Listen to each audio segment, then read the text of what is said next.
감사합니다. 함께 읽으신 본문의 말씀을 중심하여 진짜를 알면 가짜가 보인다. 진짜를 알면 가짜가 보인다라는 말씀의 제목으로 함께 은혜를 나누도록 하겠습니다. 한 20년쯤 개봉했던 Catch Me If You Can이라는 영화가 있습니다. 그 영화의 주인공은 타이타닉이라는 영화로 굉장히 유명했던 레오나르도 디카프리오라는 배우가 출연을 했던 영화인데요. 그 배우가 10대 소년 프랭크 역을 맡아서 이제 극을 이끌어가는데요. 이 프랭크라는 소년은 극 중에서 아주 부유했던 가정에서 부족함 없는 유년 시절을 보내게 되는데요. 그러다 16살 무렵에 이제 아버지의 사업이 기울면서 집안 형편이 어려워지게 되고 또 거기에 부모님까지 이혼하게 되면서 그 충격으로 가출을 하게 됩니다. 그러면서 이 프랭크라는 소년이 이제 어려서부터 이렇게 홀로 살아가게 되는데요. 근데 이 아이에게는 아버지로부터 물려받은 아주 특별한 능력이 있었습니다. 어떤 능력이냐면 아주 현란한 말재주와요, 고급 사기 기술이었습니다. 그래서 그 기술로 파일럿을 비롯한 아주 다양한 직업에 그 거짓 행세를 하면서 수백만 달러의 검은 돈을 이제 벌어들이게 되고요. 그로 인해서 이 FBI의 끈질긴 추격을 받으면서 생겨나는 그런 여러 가지 이제 재미난 에피소드를 그리고 있는 영화입니다.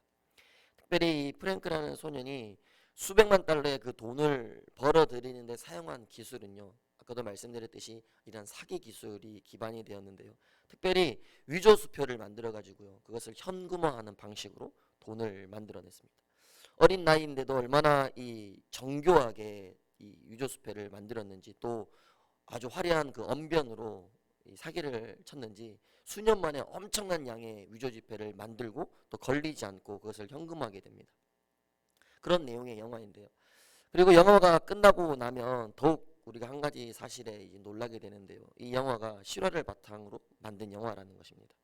실제로 1960년대에요. 이 극중의 이름과 똑같은 프랭크라는 이름을 가진 사람이 그 어마어마한 수표를 위조해 가지고 사용하다가 이제 체포되어서 12년형을 선고받고 감옥 생활을 하게 되는데요.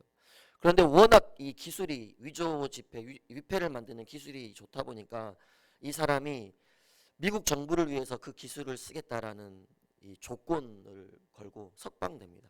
실제로 금융 사기 예방과 또 보안의 최고 권위자가 되어서 이 나라와 협력하면서 그 일을 했다라고 알려져 있습니다.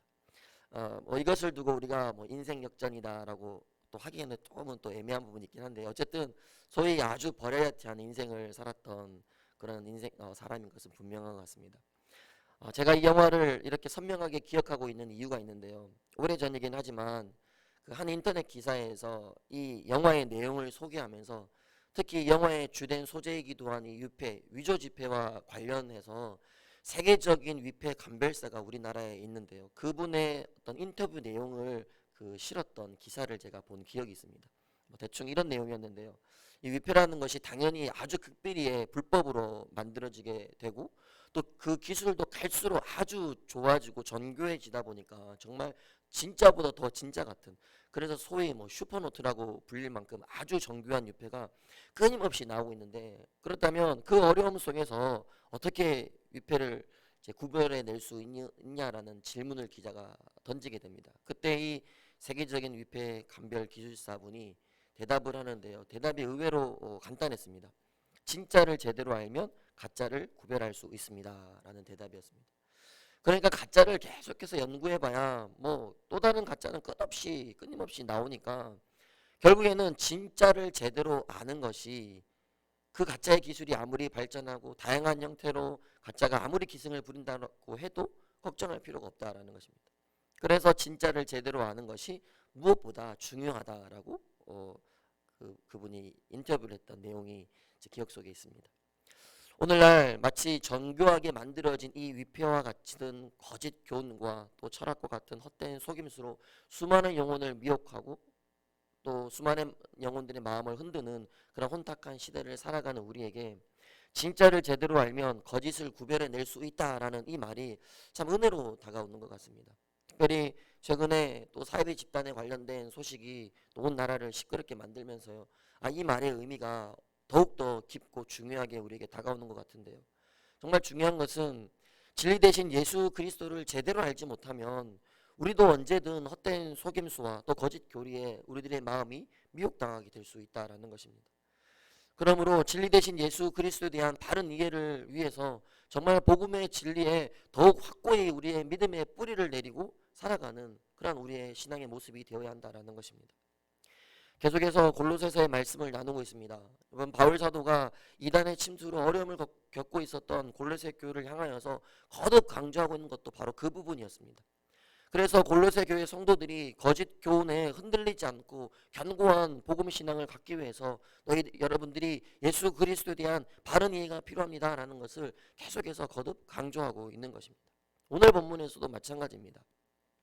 그렇다면 진짜 예수 그리스도를 우리가 제대로 알기 위해서 어떠한 것들을 알아야 하는가, 오늘 본문에서 어떠한 교훈을 주고 있는지 함께 말씀을 살필 텐데요. 먼저 16절과 17절에서 이렇게 말씀을 기록하고 있습니다. 그러므로 먹고 마시는 것과 절기나 초하루나 안식일을 이유로 누구든지 너희를 비판하지 못하게 하라. 이것들은 장래일의 그림자이나 몸은 그리스도의 것이니라. 먼저는요, 그림자가 아닌 실체를 알아야 한다라는 것을 우리에게 교훈하고 있습니다. 무슨 말이냐면 우리가 이미 앞선 말씀에서 계속 살폈는데요. 당시 율법주의적 이단들은 믿음의 본질이 아니라 형식적인 것들, 의식적인 것들, 즉 겉모습에 집착하면서 율법 의식에 준수하는 것들에 대해서 굉장히 강조를 하고 있었습니다. 특히 이 16절에 기록된 것처럼요. 먹고 마실 때 지켜야 하는 정결 규례라든지 아니면 유대인들이 정통적으로 지켜왔던 어떤 절기에 대한 규례들, 이러한 것들을 하나하나 열거하면서 그것을 지키지 않는 교회의 성도들을 판단하며 정죄하기 시작했습니다. 이로 인해서 골로새 교회의 성도들 가운데 신앙생활을 잘하고 있었던 자들이 믿음으로, 그리스도를 믿는 그 믿음으로 구원을 받는다라는 그들의 신앙이 조금씩 흔들리기 시작했다라는 것입니다. 물론 뭐 정결 규례라든지 이 유대인들의 절기, 즉 이런 율법 의식들이 분명히 중요한 것도 있지만 이것을 지키는 가장 큰 핵심이 무엇입니까? 그것을 통하여서 하나님을 늘 경외하면서 살아가기 위함이었고요. 또 당신의 백성에게 베푸신 그 은혜를 기억하면서 온전히 그분만을 예배해야 하는데 목적이 있었음에도 불구하고 어떤 그 의미, 그 본질보다는 오로지 의식과 그 형식 자체만을 강조하면서 그것을 지키는 데에만 혈안이 되어 있었던 오류를 그들이 범하고 있었다라는 것입니다. 그래서 바울 사도가 이 오늘 본문에서 골로새 교회 성도들을 향하여서요, 그 누구도 이 사소한 율법의 문제로 성도들을 향하여서 비난하고 정죄하는 그 일들을 멈춰야 한다라고 경고하고 있는 것이죠. 그러면서 하는 말이 너희들이 말하는 그것은 실체가 아니다, 그림자일 뿐이다 라고 이야기하고 있습니다. 여러분, 그림자는요, 아시다시피 어떤 물체의 실체가 아니라 그 물체의 형태만을 어슴풀에 나타내는 상을 가리키지 않습니까? 바로 그들이 그렇게 지키고자 했던, 그리고 성도들을 판단하는 데 혈안이 되어 있었던 그 율법이 실체가 아니라 그림자다라고 말하고 있는 것입니다. 그렇다면 오늘 본문에서 그 그림자를 만들어내고 있는 실체는 무엇이다라고 오늘 바울 사도가 말씀하고 있습니까? 예수 그리스도. 그 그림자의 실체는 예수 그리스도라는 것을 오늘 말씀을 하고 있습니다. 즉 모든 율법은 그리스도를 나타내기 위한 그림자로 존재했을 뿐이고 이제는 그 실체이신 그리스도께서 오셨기 때문에 더 이상은 그림자를 쫓을 필요 없이 실체이신 예수 그리스도를 직접 만나야 했음에도 불구하고 여전히 그들은 그 신앙의 본질을 놓친 채 그림자인 그 형식적인 것들, 그것으로 인하여서 그리스도를 만나려는 그 시도를 계속해서 하고 있었던 그 어리석은 신앙의 모습을 그들이 붙들고 있었다라는 것입니다. 물론 형식이라는 것 그 자체가 나쁜 것은 아닙니다. 왜냐하면 여러분, 형식이라는 것은 분명히 본질이라는 것을, 그 본질이라는 그 내용을 담고 있는 그릇과도 같아서요, 그것을 지킴으로 인하여서 우리에게 오는 신앙의 유익은 분명히 있습니다. 그러나 그래서 이 형식 자체를 우리가 무시할 수는 없을 것입니다. 그러나 문제는 그 형식에만 너무 집중하다 보니까 이제는 주객이 전도되어서 정말로 우리가 붙들어야 할 신앙의 본질은 잊은 채로 그 형식과 의식을 지키는 것, 그것에만 집중하고 또 그것으로 다른 사람의 신앙을 판단하는 그러한 문제가 발생을 하게 된다는 것입니다. 실제로 뭐 과거나 또 오늘날에도 교회 안에서 이런 이유로 또 사소한 다툼이나 문제가 일어날 때가 간혹 있습니다.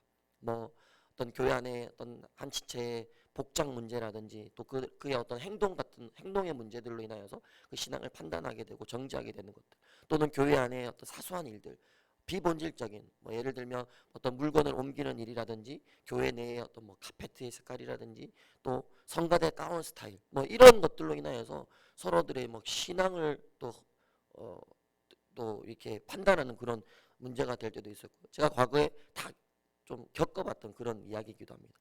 심지어 제가 어렸을 때 부산에서 다녔던 그 교회에서는요, 제가 성경책을 두 손으로 들지 않고 한 손으로 들었다고 해서 혼났던 그런 기억도 있습니다. 이처럼 우리가 신앙의 그 외적인 어떤 모습이 기준이 되어 버리는 순간, 그것이 곧 나에게는 나의 신앙을 우쭐하게 하고 또 과시하게 하는 어떤 그런 것들이 될 수도 있고요. 또 반대로 남을 판단하는 그런 오류를 범하게 될 수도 있다는 것입니다. 바라기는 우리의 신앙의 기준이 다른 어떤 형식적인 것으로 세워지지 않고 오직 예수 그리스도로 인하여 세워질 수 있기를 간절히 소망합니다. 또 다른 사람의 신앙을 판단하는 데 우리가 집중하는 것이 아니라 내 믿음이 주님 앞에 올바르게 서 있는가, 그것에 우리가 집중할 수 있기를 간절히 소망합니다. 그렇게 우리의 신앙이요, 예수님으로 시작하여서 예수님으로 마무리될 때 우리의 신앙이 가장 건강하게 성장될 수 있을 것이고, 또 예수 그리스도라는 그 본질을 우리가 붙잡을 때 이제는 더 이상 그림자라는 어떤 다른 형식에 우리가 얽매이지 않고요, 그리스도 안에서 참된 자유를 누리게 될 줄 믿습니다. 계속해서 이어지는 말씀에서도 같은 맥락에서 바울 사도가 계속해서 골로새 교회 성도들에게 교훈해 주고 있습니다. 18절과 19절에서는요, 너희들이 그리스도의 권위보다 천사 숭배와 같은 어떤 신비적인 체험을 더 중시하고 그것으로 또 자신의 신앙을 과시하는 어리석음을 범하고 있는데, 그것들에 대해서 또 경고하고 있습니다. 진정으로 숭배해야 할 것은 신비적인 어떤 체험, 그런 영적 체험이 아니라 오직 그리스도이다, 오직 그리스도를 붙잡아야 한다는 것을 끊임없이 계속해서 거듭 강조하고 있는 것이죠. 특별히 19절에 보면 머리를 붙들지 아니하는지라 온몸이 머리로 말미암아 마디와 힘줄로 공급함을 받고 연합하여 하나님이 자라게 하심으로 자라느니라.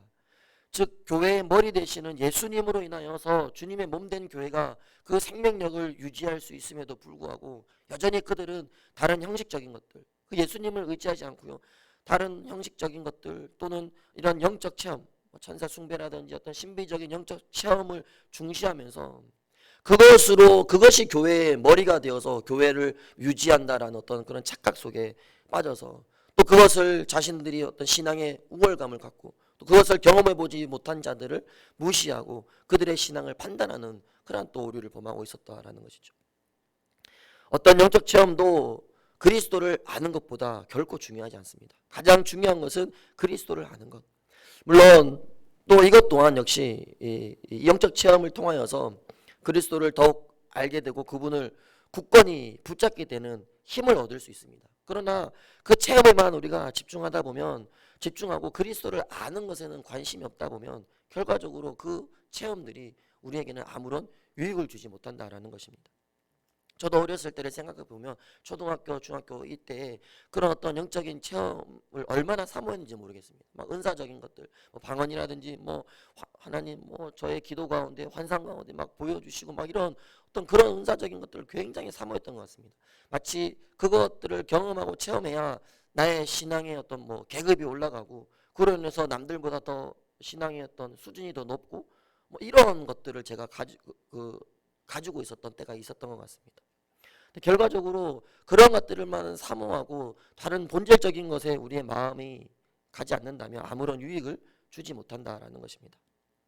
그러므로 우리 생활 가운데, 우리의 신앙생활 가운데 그러한 놀라운 영적 어떤 은혜를 주셨다라고 한다면 그것이 나를 과시하고 또 상대방의 신앙을 판단하는 어떤 그런 수단이 되는 것이 아니라 더욱 하나님을 확실히 붙드는, 하나님의 살아계심을 더욱더 확실하게 붙들 수 있는 그런 기회가 되어야 할 점 있습니다.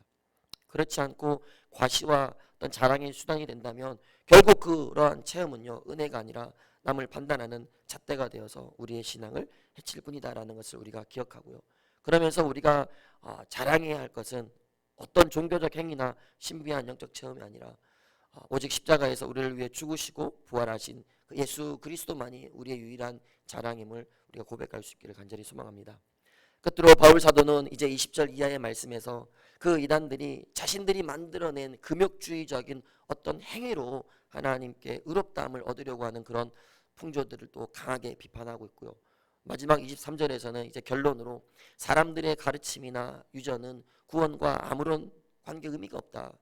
도리어 그것들은 자칫 우리들의 구원을 혼란스럽게만 만들 뿐이고 우리의 몸을 괴롭게 하고 아무런 유익이 없다라는 것을 다시 한번 경고하면서 말씀을 마무리하고 있습니다. 골로새 교회뿐만 아니라 오늘날 교회까지 수천 년의 이 교회 역사 가운데 이러한 이단들의 거짓 교훈과 술수는 조금도 사그라지지 않고 계속해서 그 모습만 조금씩 바뀌면서 계속해서 출현하고 있습니다. 그러한 미혹 가운데 결국 우리의 믿음을 굳건하게 지킬 수 있는 방법은 다른 것들이 있는 것이 아니라 오직 진리 대신 진짜이신 예수 그리스도, 그 복음에 더욱 확고히 우리들의 믿음의 뿌리를 내리고 인생의 모든 가치 기준을 그분께 설정하도록 하는 것입니다.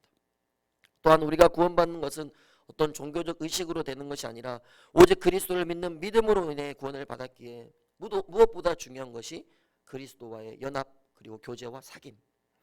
그러므로 교회의 머리 되시는 그리스도와 연합하여서 여러분 깊은 교제와 또 사귐이 있을 때 우리 하나님이 약속하신 진정한 충만함을 우리가 경험하게 될 줄 믿습니다. 그리고 오직 예수 그리스도 중심으로 생각하고 오직 예수 그리스도로 인하여서 우리 삶의 모든 것들을 바라볼 때 어떤 가짜들의 미혹에도 또 어떤 세상의 헛된 속임수와 같은 가치들로 우리들의 마음을 미혹할지라도 우리가 그 가운데 흔들리지 않고 견고하게 우리들의 신앙이 세워져 갈 줄 믿습니다. 오늘도 그 믿음으로 살아가시는 복된 동부의 성도님들 될 수 있기를 주님의 이름으로 부탁을 드리겠습니다. 기도하겠습니다.